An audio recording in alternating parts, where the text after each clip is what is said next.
성경의 모순들. 친구들이 함께 모여 고양이의 모습에 대해 한마디씩 묘사하고 있어요. 날카롭다, 부드럽다, 길다. 이처럼 우리가 같은 고양이를 보고 말해도 어떤 부분을 중점적으로 설명하느냐에 따라 서로 모순되어 보일 수 있습니다. 성경에도 겉으로 보기에는 모순처럼 보이는 내용들이 있습니다. 그래서 성경을 비판하는 사람들은 성경이 뒤죽박죽 섞인 자료들을 짜집기 해서 만든 신빙성 없는 책이라고 주장합니다. 그렇다면 성경에서 모순처럼 보이는 내용에 대해 어떻게 반응하고 답할 수 있을까요? 성경은 다양한 주제를 가르치고 있고 거의 2000년이란 오랜 기간 동안 적혀졌습니다. 이러한 사실을 고려할 때 성경 안에 모순이 있다는 것은 마치 당연해 보입니다. 그러나 하나님의 말씀인 성경은 단 하나의 모순도 가지고 있지 않습니다. 때로 성경의 구절들이 모순되어 보이는 것은 하나의 사건에 대한 다양한 기록들이기 때문입니다.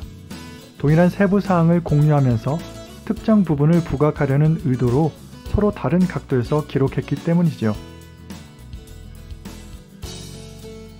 예를 들어 볼까요? 예수님의 무덤을 찾아온 여자들은 몇 명이었을까요? 마태복음에는 2명, 마가복음에는 3명, 누가복음에는 4명 이상, 요한복음에는 1명이라고 말합니다. 도대체 누가 맞는 걸까요? 복음서의 각 저자들이 현장에 있던 여인들을 전부 기록하지 않고 몇몇만 기록했기 때문입니다. 복음서는 누구를 대상으로 기록했는가에 따라 다른 강조점을 가지고 있습니다. 따라서 복음서 저자들은 각각 강조하는 바에 따라 그 장소에 있던 여인들 중 중요한 사람들을 골라서 기록한 것입니다. 사복음서에서 모두 막달라 마리아가 기록되어 있는 이유는 그녀가 이 이야기에서 중요한 역할을 하고 있기 때문입니다. 또한 출애굽기는 자녀들이 부모를 공경해야 한다고 이야기하지만 누가복음에서 예수님께서는 부모를 미워해야 한다고 말씀하십니다. 왜 이 두 성경 구절은 정면으로 대치되는 말씀을 하는 걸까요?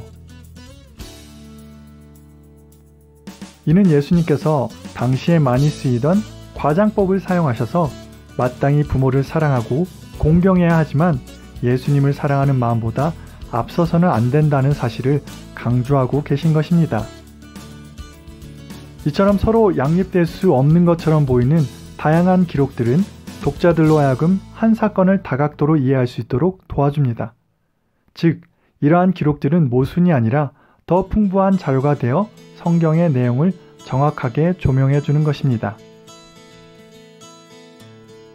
나는 성경이 무한 하나님의 말씀이라는 사실을 믿고 있나요?